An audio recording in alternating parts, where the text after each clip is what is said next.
Hi, everybody. Welcome to the welcome to the December 2nd, 2016 version of Colorado Inside Out. I'm your host, Dominic Dezzutti. Thank you very much for joining us.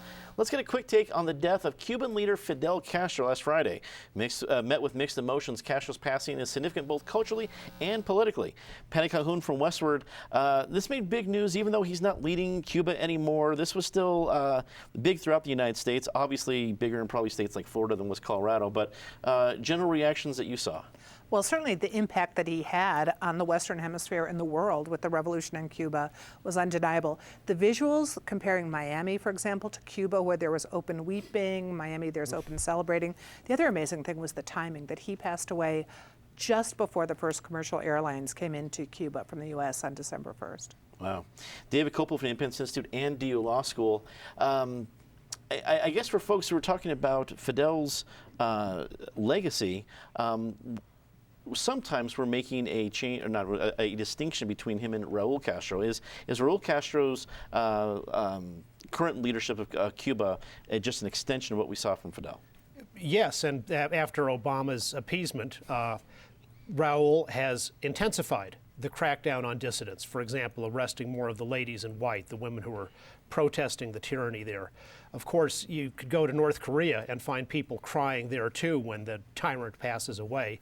But I'm not sure I'd call it openly, because you can't do anything openly in Cuba other than what's approved by the government.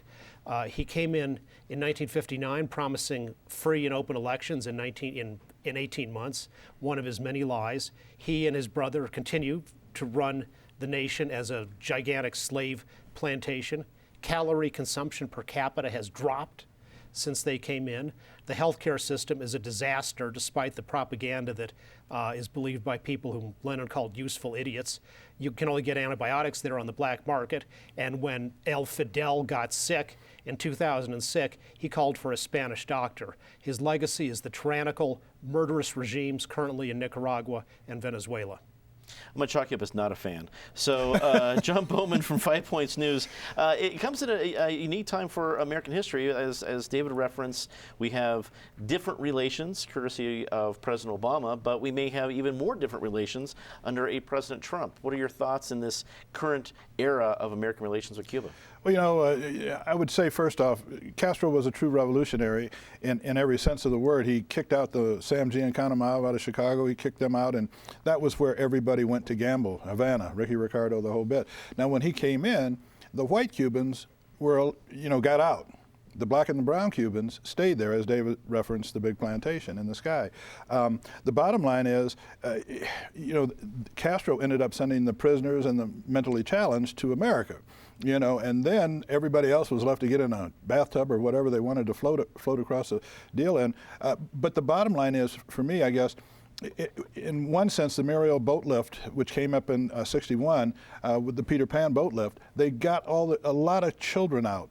And one of those kids that was able to get out with his two brothers was one of our past mayors, Bill Vidal. So without that, maybe we wouldn't have known Bill. Yeah, that's a good point. Round out the panel today, Nick Garcia from Chalkby, Colorado. Thanks for joining us. What did you think of the announcement of the historic passing? Thanks for having me. I think what was most fascinating was reading all the obituaries, and for me, how similar some of Fidel's tactics sort of mirror some of the things we're seeing with Donald Trump, as far as using the media and circumventing the media and creating his own direct line to the people, inciting, using the other tactic. Fidel, always painted America as this evil nation, and it will just be very fascinating to watch, to see what sort of parallels exist between Trump and Fidel in the way they go about communicating with the public. According to Governor John Hickenlooper's proposed budget, he plans to direct $12.3 million in annual marijuana tax revenue toward addressing Colorado's issue with chronic homelessness. The money would fund the construction of new homes for both perpetual and circumstantial homeless individuals.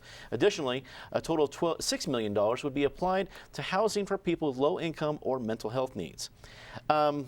Patty, this seemed like an interesting use of pot tax revenue here.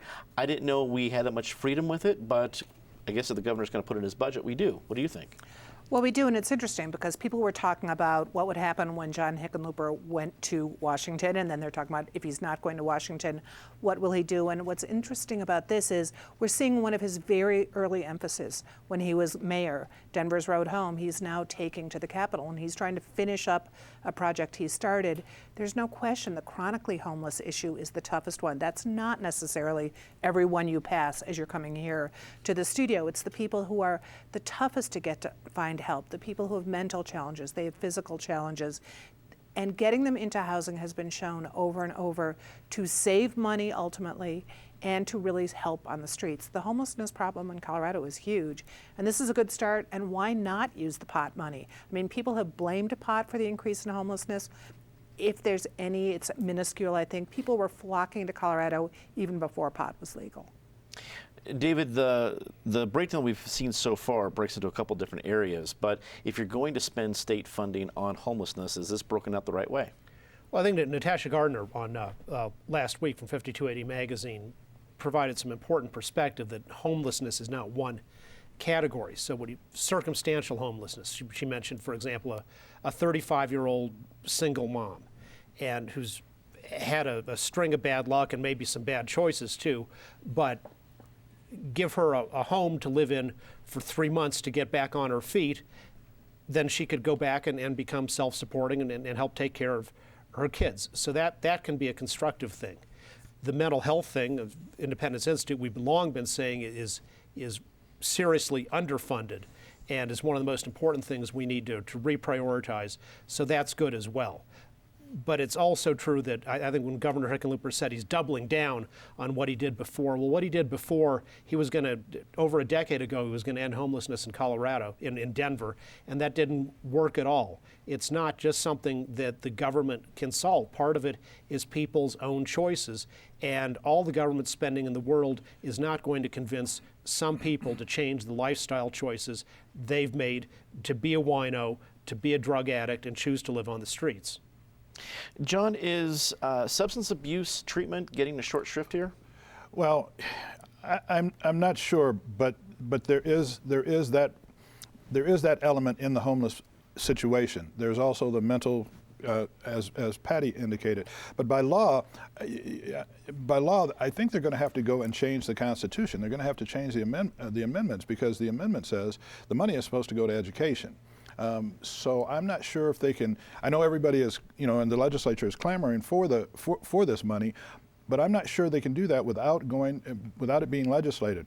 I think Hickenlooper would do better to go to other states and other mayors and talk to the governors in those states and find out why, as the rumor goes, so many people get bus tickets to Denver. As Patty said, this is not just recent that this has all come about, and it's not necessarily for pot. We've talked to plenty of homeless on the streets, and what they tell us is that it's the medical card that they get when they come here. They can get their teeth fixed, they can get all the ailments that they have fixed.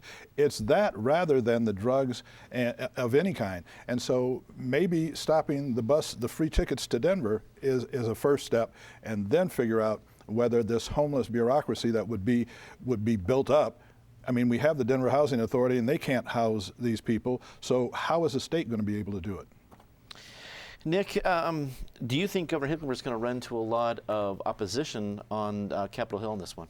Well, I think that if this is going to be state money, we need a statewide solution. And more, I think the bigger question is the right money going to the right problems? Is the money going across the state, or is it all going to be concentrated in Denver? There's homelessness in Pueblo, there's homelessness in Colorado Springs, and there's homelessness on the Western Slope and on the Eastern Plains.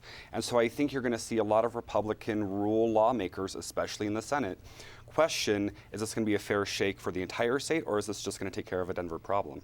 Exactly, the whole competition between Denver metro and rural areas is not, that battle's never going to go away. No. As President-elect Donald Trump continues to sift through candidates for his administration, former Colorado Congressman Bob Beaupre is being considered for the Department of the Interior. According to Beaupre, he'd be thrilled to serve in this position, which oversees close to 700 million acres of federal land and the energy production on those lands. David, is Beaupre a good fit for a potential good fit for Donald Trump's administration? I think he'd be a very good fit, and Beaupre would be an example of some of the Trump appointments are things that never would have occurred had an actual normal Republican been elected, like Steve Bannon as chief strategist. Others certainly are very much within what you'd expect from any Republican who won, and Bob Beaupre is that. So the people who are currently working on their hysterics about Trump ought to be able to, should distinguish between what's different about Trump in particular and not worry about the things, well, a Republican won. That's going to happen from time to time in a free country. The energy issue is really important for multiple reasons. One is the amount of social conflict we have in this country and the political polarization. What we found historically is when the economy is doing better and when people have jobs where they can support their families and don't feel marginalized or oppressed for whatever reason, that makes a big difference in calming the social temperature. There's a lot of jobs that can be unlocked in this country with proper and wise and pro-environmental use of public lands. We have now decades of practice showing that public lands, just like private lands, can be developed for their abundant natural resources, including energy, in a way that's environmentally responsible and that does not harm other uses of the land, such as hunting or fishing or hiking and everything else. They can be used for multiple ways, in responsible ways, and Bob Beaupre understands that. And the more we're producing energy at home, the less we're shipping to the tyrannies such as Saudi Arabia or Venezuela or Russia. John, I think we hear a lot of different names for various cabinet positions, so you can't put a whole lot of stock in every single one we hear. But do you think Bob Beaupre would be a good fit and compatible with Donald Trump, who, as we've alluded to this table for many months, is not a typical politician? Well, you know, Trump has said he wants to spur natural gas and oil drilling, both off and onshore. Now, does that mean he wants to do that in national parks, on national park land? As you mentioned, there's 700 million acres around the country, and many of those acres are right here in Colorado. Now, will Bob Beaupre say, as the feds did a week or two back, and as Hickenlooper did a couple of weeks ago, dump some of those old leases that are out there that are kind of inactive, that are on federal land? I mean, I don't know. Bob Beaupre hasn't said one way or the other what he plans to do. This may be for him just another chance to jump back into the swamp, and that could be bad for not only Colorado but bad for the country. Nick, Colorado seems to be a good target for the Secretary of the Interior nominations on both sides of the aisle. Is this going to give Colorado some extra, I guess, play in a Trump administration, whereas right now the state voted Hillary and state Republicans did not vote Trump? So does this get the Centennial State back into good graces with the Trump administration if Beaupre is eventually tapped? Yeah, Colorado is not very friendly to Donald Trump at all. I don't necessarily think so. I would be shocked if Beaupre got the nod. But I think to actually answer your previous question, I think we should be wondering which Bob Beaupre would actually go to Washington.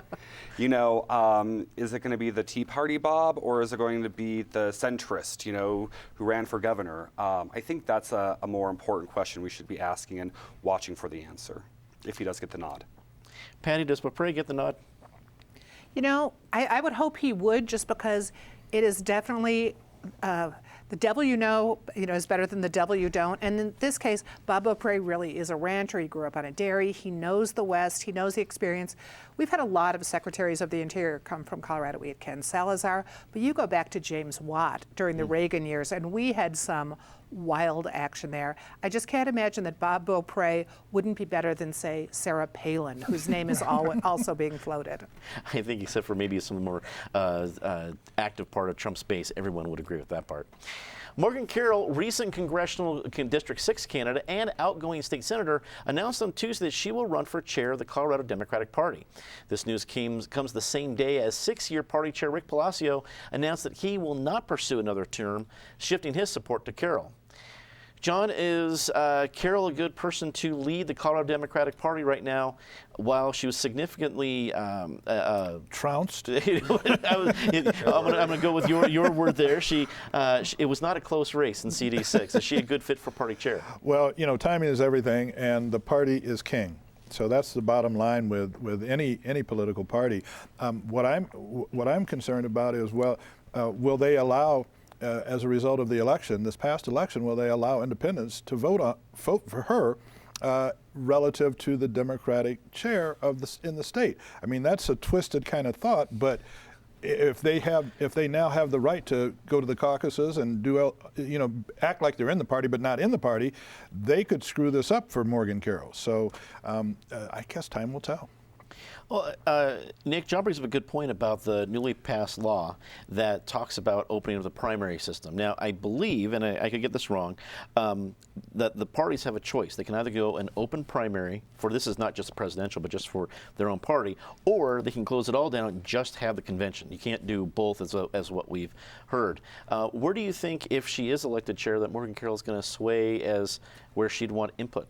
Oh gosh, that's a really good question. I don't know if I could answer that. But I do think that Democrats need to be thinking about two really important issues. One, the governor race coming up in 2 years, and looking even beyond that, redistricting. Whichever party is in control of the General Assembly will have a big advantage on redistricting, which will have multiple repercussions in the future. And so I think Democrats need to be asking themselves, is Morgan Carroll the person who can deliver us the governorship and the Senate in a few years when redistricting comes up? And, looking at Pueblo and Adams County, where traditional Democratic strongholds, that's going to be a tough job.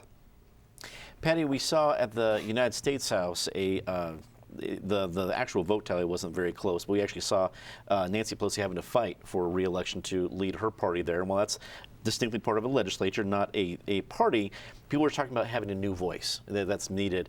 For the National Party, I get that for the Democrats. In Colorado, Democrats didn't do that bad. Statewide, you saw Bennett do well. They didn't. A lot of different things didn't shift too much. Is Morgan Carroll the right voice for that party? She could be, depending on if she wanted to have a big tent. It's interesting today, while we're filming this, you have four of the candidates for the national DNC chair are in town. Remember when Romer was the national DNC chair?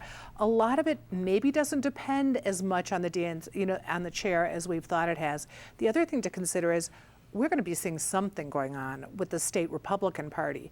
I mean, the fight we had, with Steve House, he was a very controversial character too. So will he continue on? Morgan could do a good job, but she would really have to reach out and go beyond just the trial lawyer contingency, for example. Democrats are going to have a much bigger tent. David, in 2 years, I think we face I think every election is significant, but we could be looking, because every first-term president faces a midterm election that is not kind to his or her party. You have the Democrat and Republican majorities in the legislature aren't huge, and they can be overtaken one way or the other. So we're looking at 2 years being a big deal here in Colorado. Is Morgan Carroll the right leader? Is there another person who would be better to lead that party? I don't know the answer to the second. Morgan Carroll could be the right leader, and I think for exactly on the things that Patty talks about. She's respected within the party for good reason. She was in the state Senate leadership. Her family goes back to the late 1950s in the Democratic Party as winning elections. So she knows about that. But her own campaign sort of hit the problem with the Democratic Party right now.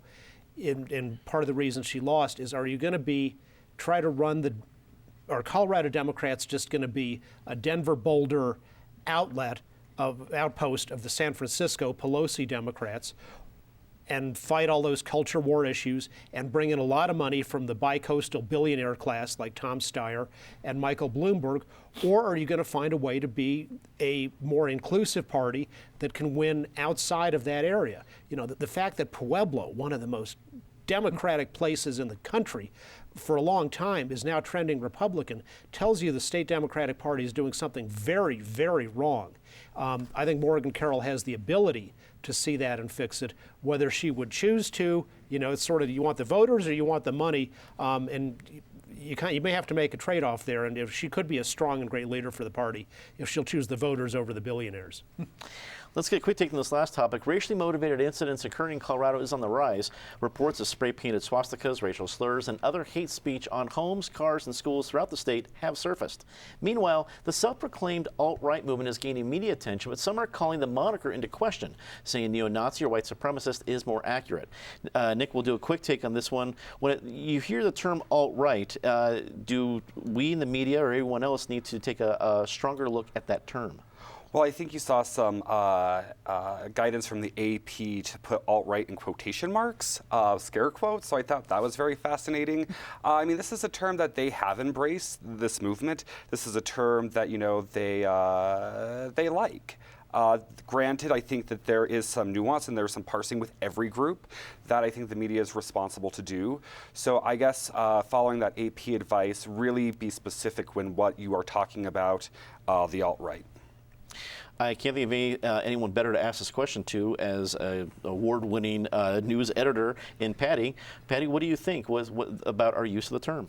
Well, interestingly, Westward is an alternative newspaper. That's a genre that grew up in the 70s, and no one would call those papers right. So now that some on the right are being labeled alt, they should be honored. It's a, you know, alt-left, alt-right. Basically, you don't want to label any group because there is so much variation within. Just as there's variation within Democrats and Republicans, there's variation within the fractions of those parties. And it's extremely important to really be specific about who you're talking about rather than falling into stereotyping. David, what do you think? 2 weeks ago, we talked about really the hijacking of Breitbart.com. The founder, Andrew Breitbart, was nothing like Steve Bannon. What do you think about the term alt-right? I think it's an overstatement that gives these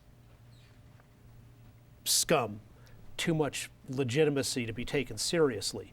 Alternative newspapers, even in the early days in the 70s, didn't have, say, the circulation of the Denver Post or the Rocky Mountain News, but they were a notable presence with a lot of readers. If you listen to alternative rock, you're not going to, the people in that genre don't have as much listenership as, you know, the Rolling Stones, but there's a lot of people who listen to alternative rock. In contrast, this meeting of the so-called alt-right, 200 losers getting a day pass from their mother's basement in a hotel room in Washington, D.C., is not a significant political movement, no more so than the new Black Panthers, another extremist fringe hate group which has very little support among real patriotic Americans, and neither of those should be treated by the media as if they were some important movement. John, wrap it up for us. Well, I mean, if the alt-right is Bannon and he's now in the White House, I mean, there has to be some legitimacy given to that group of people. Bigotry, along with racism, sexism, and all that are on the rise. And now, as Donald heads to the the White House, who knows what's going to happen? I think what we've seen last week with the flag burning, take their passports, kick them out of the country, put them in jail for a year, all of that, and this whole situation with pay for play in terms of the Defense Department contracts that the government is giving to what is it, International Technology, the company that is the owner of Carrier. I think what we're seeing right now this week, even before this presumptive guy gets in the White House, I think all of this is critical as to what goes on over the next couple of years. Let's get to our favorite part of the show, Disgrace of the Week. As always, Ms. Calhoun, please start us off. Well, we've discovered the dangers of social media and tweeting. If everyone could just be a little more civil, I would, unlike, say, Dr. Michelle Herron, who has worked at Denver Health, worked at CU, and put up a really bad comment about Michelle Obama on Facebook. A professional should be smarter. David. the climate on too many campuses, which encourages hatred, violence, and intolerance. For example, the Ohio State University criminal carrying out the tactics promoted by ISIS and the Palestinian Intifada with his car and knife attack was taking a class in microaggressions, and it turned out that this week was his group project was due. And after he'd attempted to murder all those students, the Ohio State University diversity director says, well, he's still a part of our community. Wow. John.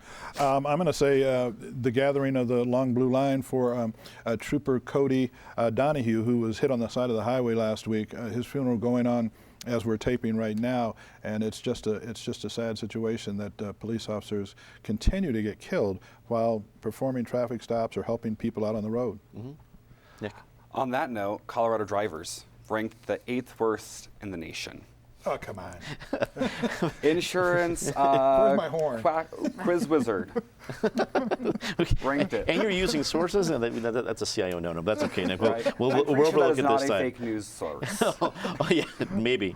About less than 2 minutes to go. Patty, say something nice about somebody? Well, the flip side of what I just talked about, the First Amendment, which is not easy. It is not easy to protect and observe the First Amendment, but it's critical. David. Denver Congresswoman Diana DeGette, who got through the U.S. House by an overwhelming margin her bill to speed up approvals for life-saving and other very important drugs.